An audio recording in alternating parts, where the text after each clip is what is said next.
Estamos conversando hoje com a doutora Regina Beatriz Tavares da Silva, ela é advogada, especialista em direito de família. Nós estamos falando sobre os 11 anos da Lei Maria da Penha. Retomando aqui nossa discussão anterior, doutora Regina, eu queria que a senhora falasse ainda, dentro dessa questão de fatos que acontecem que tende, né, na verdade, desqualificar a lei. E aí a gente falava, inclusive, nos bastidores, sobre as falsas denúncias. Queria que a senhora explicasse um pouquinho mais sobre isso, de uma forma mais ilustrativa, para quem está nos assistindo entender. A Lei Maria da Penha, efetivamente, é protetiva, importantíssima, como nós colocamos no bloco anterior. Ocorre que temos presenciado, especialmente na advocacia, porque isto também não tem divulgação, e daí, mais uma vez, os cumprimentos por poder informar a respeito, que algumas mulheres têm utilizado a Lei Maria da Penha indevidamente, ou seja, feito denúncias que são falsas, para obter, inclusive, resultados financeiros e econômicos num acordo, por exemplo, de separação ou de divórcio, obviamente dentro de um locupletamento indevido, né? E isso é muito grave, porque este tipo de denúncia caluniosa vai desconfigurando, banalizando, né? Tirando o poder da Lei Maria da Penha. Porque, afinal de contas, se muitas mulheres começam a praticar esse tipo de ato de denunciação falsa, de denúncia falsa, outras mulheres que efetivamente sofreram a violência vão ficar desacreditadas. Exatamente. Né? Hoje em dia, a partir do momento que exista a informação, dá-se crédito à palavra desta mulher que sofreu efetivamente violência doméstica. Com indícios de prova, meros indícios, isto já é suficiente para que sejam aplicadas as medidas protetivas. Se mulheres usam a lei indevidamente, isto vai acabar prejudicando aquelas que efetivamente precisam da Lei Maria da Penha. Então, um alerta que se faz, né? Não façam isso em hipótese nenhuma. Né? Isso efetivamente é muito ruim para todo este trabalho de tantos anos e de tantas pessoas em prol do combate à violência doméstica. Ok. Outra coisa que eu gostaria que a senhora falasse é quais são as pessoas que estão e que podem ser punidas, né, dentro do processo da Lei Maria da Penha. Isso também é muito importante.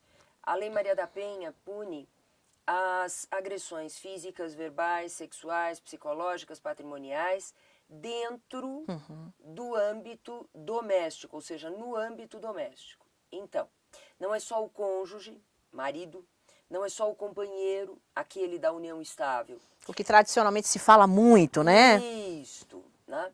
É também pai, filho, namorado, até namorado, que mesmo sem ter, portanto, uma relação propriamente, um vínculo, né, jurídico, ex-namorados, ex-cônjuges, ex-companheiros e até cunhados ou ex-cunhados. Então vejam como é grande a abrangência e dentro de uma proteção exatamente voltada àquelas relações que são ou que foram mais íntimas. Entendi.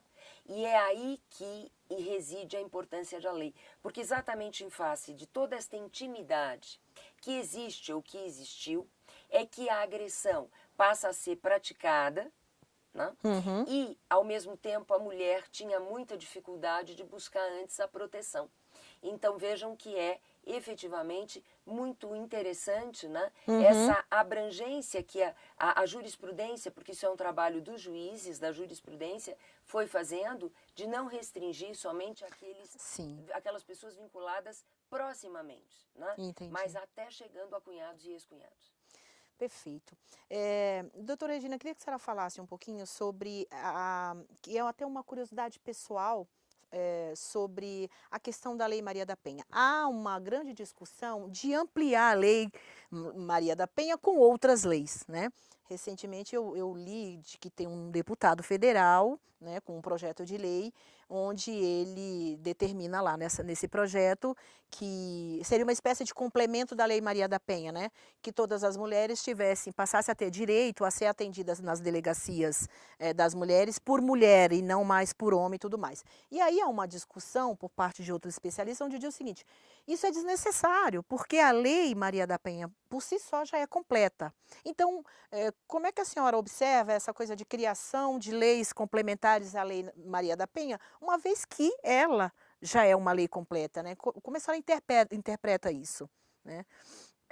E por que teria que ficar criando essas leis? Ou seja, se não há uma aplicação da Lei da Maria da Penha de forma eficaz, quer dizer, que você vai criar novas leis, né? É o chamado cipoal legislativo, né? Claro está que se a Lei Maria da Penha contém tantas disposições importantes, é preciso torná-la eficaz. Ou seja, aumentar o número de delegacias da mulher, aumentar a informação à mulher, alertar o homem das punições, enfim, educar a população. Sim. Né? É isso que tem que ser feito. Agora, dizer que somente mulheres poderiam atender mulheres, né, isso para mim efetivamente me parece que não faz sentido. No entanto, o que nós precisaríamos nos preocupar e o que o legislador, o Poder Legislativo, Sim. o Congresso Nacional deveria se preocupar é com a falta de uma legislação especial de proteção, no caso, à violência doméstica praticada contra o menino, a criança do sexo ou do gênero masculino. Masculino. Né? Também nas relações homossexuais. Não existe essa proteção? Não, a mesma não. A mesma? Existe a proteção do direito em geral. Sim. Mas não essa proteção maior como é dada pela Lei Maria da Penha às mulheres. Às mulheres. E também nas relações homoafetivas ou homossexuais, sendo relação feminina, cabe a proteção da Lei Maria da Penha. Perfeito. Sendo relação masculina entre dois homens, não. Né?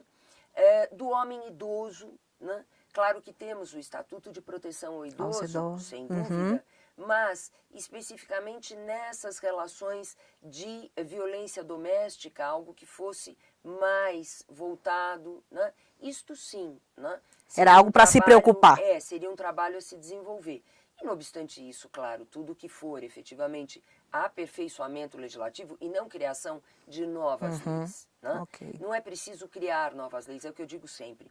Mesmo no Código Civil, e é muito bom você ter colocado isso, no Código Civil nós temos medidas muito protetivas aos membros de uma família, outras tantas medidas. Né?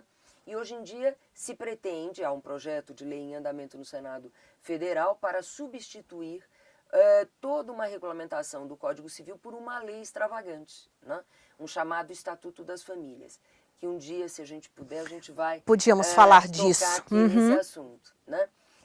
Isso é um absurdo. Se tiver que modificar alguma coisa, modifique a lei que está lá, que já está experimentada, que, enfim, já está toda estabelecida, organizada, né? E não criar novas leis. O que me parece, sempre que se quer criar uma nova lei, quando já existe outra que precisa talvez ser um pouco aperfeiçoada, mas que é boa, né? Como é o caso da Lei Maria da Penha, como é o caso do Código Civil, é que alguém quer aparecer, né? Como criador de uma nova lei. Né? Apareça como aquele que aperfeiçoou a lei que já existe. Né? Seria muito mais eficaz. Isso, exatamente. Doutora Regina, que a senhora falasse aqui rapidamente para a gente, quais são hoje as agressões que as mulheres, né, mais sofrem e por que esse silêncio, né? Então, é uma outra questão também que é importantíssima a gente falar sempre, né? Os tipos de agressões e por que esse silêncio por parte das mulheres, né? Ainda por que essa resistência toda de expor esses problemas? O silêncio, começando pelo silêncio, ele advém efetivamente de... acho eu, antes de mais nada, a falta de informação e do medo do agressor, que é muito próximo, porque afinal de contas está ali na relação doméstica, ou já esteve, né? E tem todo acesso a essa mulher, do medo da impunidade, da dependência financeira, né? a mulher que não tem condições, não tem independência, não tem como sustentar os filhos sozinha, achando que ela vai ficar sem meios de subsistência.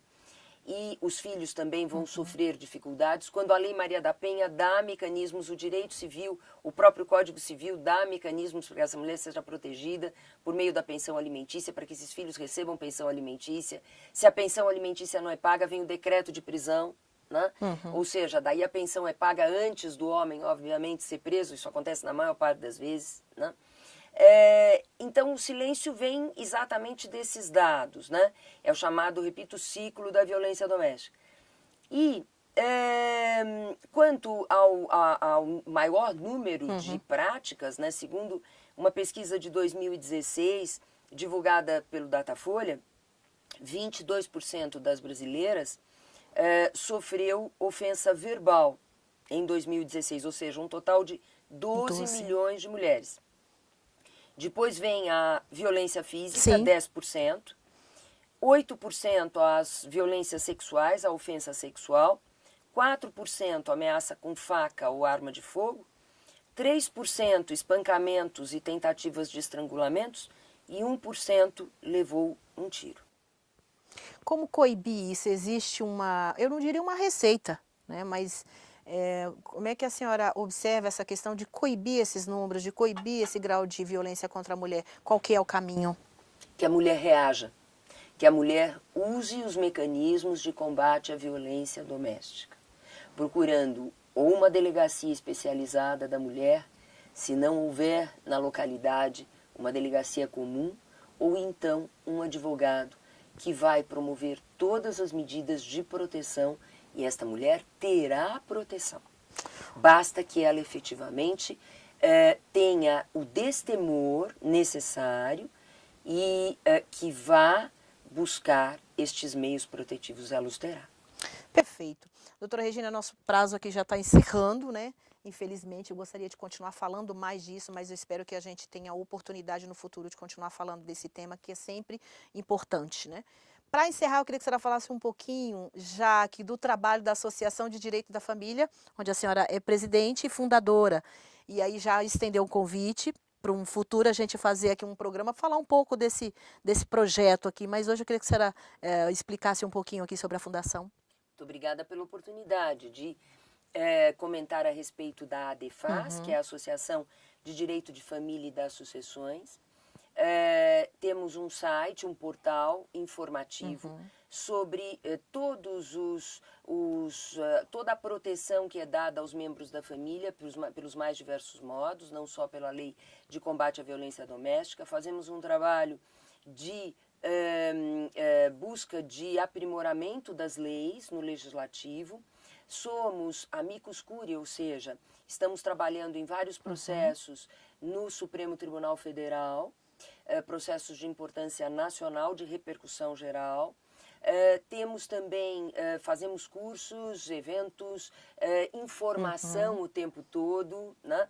Temos juristas no Brasil e fora do Brasil, a associação já tem também nível internacional. Que ela é nacional, mas já está tendo essa... Tanto na Argentina quanto em Portugal, e estamos estendendo cada vez mais aí a abrangência dos nossos trabalhos. E num direito de família que hoje está em ebulição. Então, nós temos que efetivamente ter um grupo associativo que vá refletir a respeito de modificações que estão sendo propostas na lei. Por exemplo, poligamia, né? Ao invés do princípio da monogamia. Né? E nós chegamos à ideologia de gênero. Né? Perfeito. Ou seja, tudo isso é trabalho que a associação faz e que está no nosso portal, que se me permitir... Pode deixar o endereço aí. É o www.adefas.org.br e temos também o Facebook. Perfeito. Muito bom. Então, eu já estou deixando aqui no ar esse convite para a gente voltar a falar aqui novamente, e aí a gente trata um pouquinho mais desse trabalho da associação, que, enfim, eu tive a oportunidade de conhecer acessando aqui a internet, e fiquei bastante, assim, curiosa e achei extremamente relevante tudo ali que está sendo tratado. Acho que é importante a gente falar aqui no futuro. Doutora Regina, muito obrigada pela sua participação, peço desculpa por a gente não ter mais tempo, mas eu acho que esses 20 minutos assim foi bem esclarecedores e útil aqui para os nossos associados, para os nossos representados e todos que estão nos assistindo. Eu agradeço a oportunidade. Ok. A todos que nos assistiram, um grande abraço e até o próximo programa.